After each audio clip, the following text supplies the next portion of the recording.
আমাদের আরেক ভাই তিনি প্রশ্ন করেছেন, শাশুড়ি ও মেয়ের জামাইয়ের মধ্যে পর্দা, সাক্ষাৎ, কথা বলা ইত্যাদির ক্ষেত্রে শরীয়তের সীমাবদ্ধতা কতটুকু? আমার পরিচিত একজন ব্যক্তি আছেন যিনি শাশুড়ির সাথে এতটাই ঘনিষ্ঠ যে শাশুড়ি কি জামা বা বুরকা পরবে তা পছন্দ করে দেয়। শাশুড়িও সবকিছু মেয়ের জামাইকে জিজ্ঞাসা করে করেন, এমনকি মেয়ের জামাই অনুমতি না দিলে শাশুড়ি বাসা থেকেও বের হন না। এই সম্পর্কে জানতে চাই যে সীমাবদ্ধতা কতটুকু।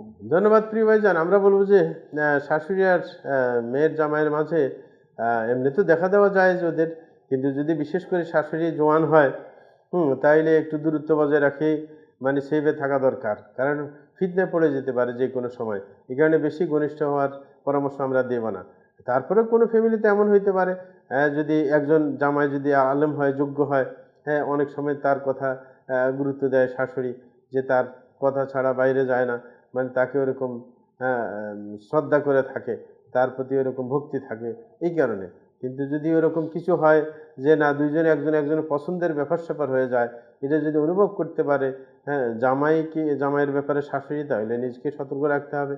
আর জামাইও যদি মনে করে যে তার ঘনিষ্ঠতার কারণে তার মধ্যে আপনার অন্য কোনো চিন্তা আসতে পারে, তাইলে সেও নিজকে সতর্কভাবে সতর্ক অবস্থানে রাখবে।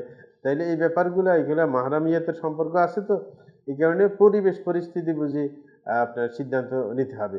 অনেক খারাপ লোক নিজের বাপ মেয়ের সাথে দূরত্ব, মাহরামিয়াতের সম্পর্ক দূরত্ব বজায় রাখার কোনো মানে হয় না। কিন্তু কোনো বাপ যদি লম্পট টাইপের হয়, তার যদি মেয়ের দিকে দৃষ্টি যায়, মেয়ের সাথে খারাপ কাজ করে, তাহলে তার অবশ্যই দূরে থাকতে হবে। এরকম ঘটতেছে, আমাদের কাছে ফতুয়া আসতেছে, ফতুয়া নেওয়ার জন্য অনেকে বলছে যে ধর্ষণ করতেছে নিজের মেয়েকে, এখন সে কোথায় যাবে? তার তালাক হয়ে গেছে স্বামীর ঘর থেকে, কিন্তু সে ছোটকালে তাকে দর্শন করছে তার বাপ, এখন তার বাপের কাছে ফিরে যেতে চাচ্ছে না। এরকম কয়েকদিন আগে মাত্র মাসালা জিজ্ঞাসা করছিল একজনে। তাইলে আমরা বলব যে এই সমস্ত শরীয়তে যেই আপনার সম্পর্কের ব্যাপারে যেই সীমা নির্ধারণ করেছেন, হ্যাঁ, সেটা তো আমরা মানবই, কিন্তু ফিতনার আশঙ্কা দেখলে অবশ্যই সতর্ক হয়ে যাব, সেটা হওয়া উচিত। জি।